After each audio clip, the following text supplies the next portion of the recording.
telling stories about me. So it's without further ado, I give you the often confused, extremely forgetful, and downright disingenuous Pontins Prestatin Liar of the Year 1992. My best man, Mr. Neil, don't believe a word, Harley. Thank you, Stu. Thank you. Well, good afternoon, ladies and gentlemen. Nice to see you all here. My name's Neil. If you didn't hear Stu, I'll already give it. We come now to the main event, which is my speech. Before I start, first of all, I'd like to say how lovely Diane looks today on a big day, and how lovely Abby looked as a bridesmaid as well. And didn't the girls and Jason do well with their readings? Thank you very much. Well done.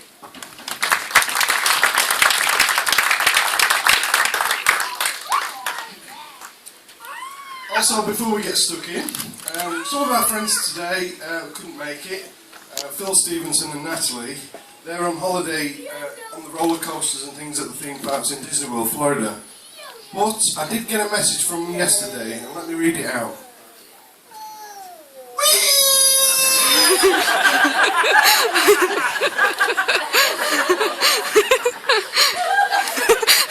Thanks so, Phil. Yeah, if you don't know Phil, it's just completely opposite to him. Yeah. It's great to see you all enjoying the wedding today. The wedding of my two friends, Diane and Stuart. For those of you unaware, apparently I'm the best man. Yeah, that's correct. I'm bald, enigmatic, stylish, and tactful. Possibly, we'll see.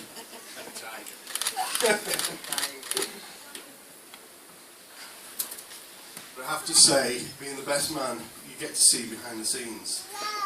And let me tell you, it wasn't pretty. There were tears, hissy fits, throwing lipstick, scar all over the place. But I eventually calmed Stu down and got him to the wedding here. I'm sure I was far, far calmer.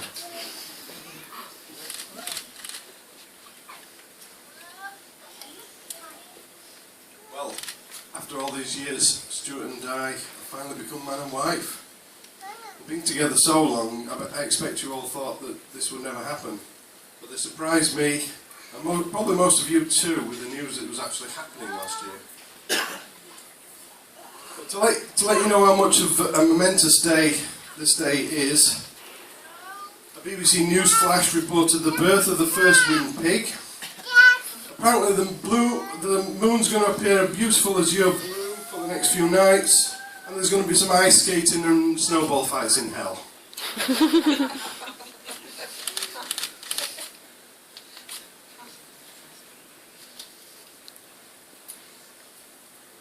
Just to put you in the picture, Stu asked me to be his best man when Sarah and Jason got married in 2005.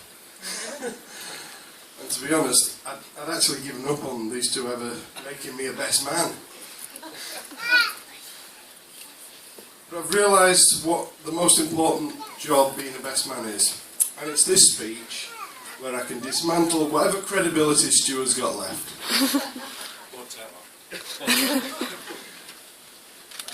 So I now have a dilemma.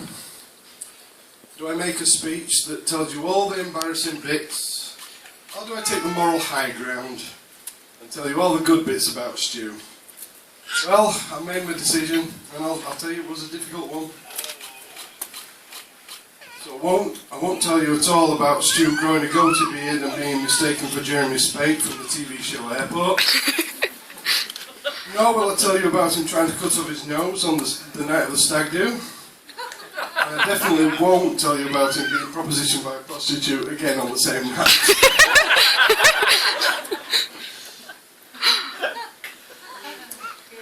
So how did Stu and I meet? Well, we both met at a chemical works in Nottingham, which was called Inspect UK in those days.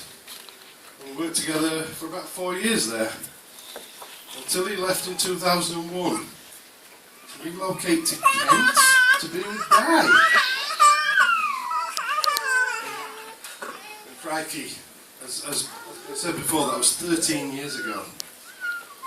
Since then, we've always remained great friends, sharing similar tastes, rugby league, music, and our albeit strange humour.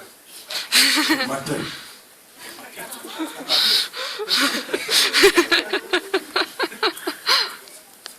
Well, Stu and I did meet at Inspec, and then exactly 10 years after he left us, for that other country we know up here as down south, the pull back to the north happened. And he asked me if I knew of a job in God's own county. Well, to make sure we kept continuity, for someone closely involved with wiring and such like Stu, continuity is very important. Electrical joke. I put him in touch with Ray. Give us a wave, Ray. Same wave. And brought him back up to Yorkshire to work at, you guessed it, Inspec. This time though it was electrical and control specialist Inspec Systems. But we kept with Inspec to avoid confusion because Stu's easily confused. Where's my tea? And to make it easier all round, Di also works there too now, as business administrator. But today is all about these two, Diane and Stu. They both share a strong love of sport. And as has been mentioned before in the previous speech, Di is a stalwart Brentford FC or Bees fan, and Stu is a loyal Cast Tigers fan. And now they both support each other's teams, which is lovely. But it's good to see a lass from the south and a lad from Batley coming together to both hate Leeds. Yes.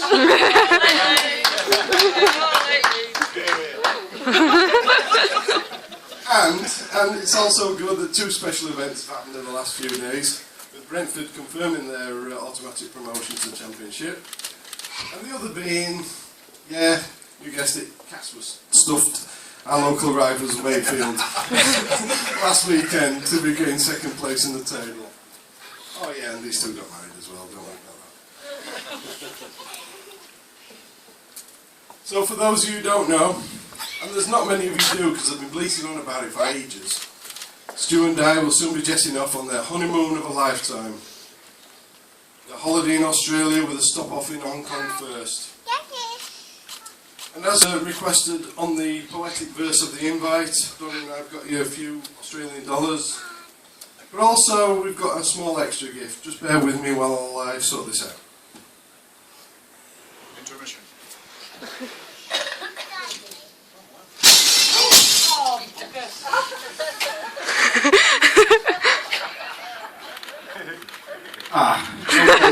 Right, let's skip over that bit. Just the dollars then. Yeah. So,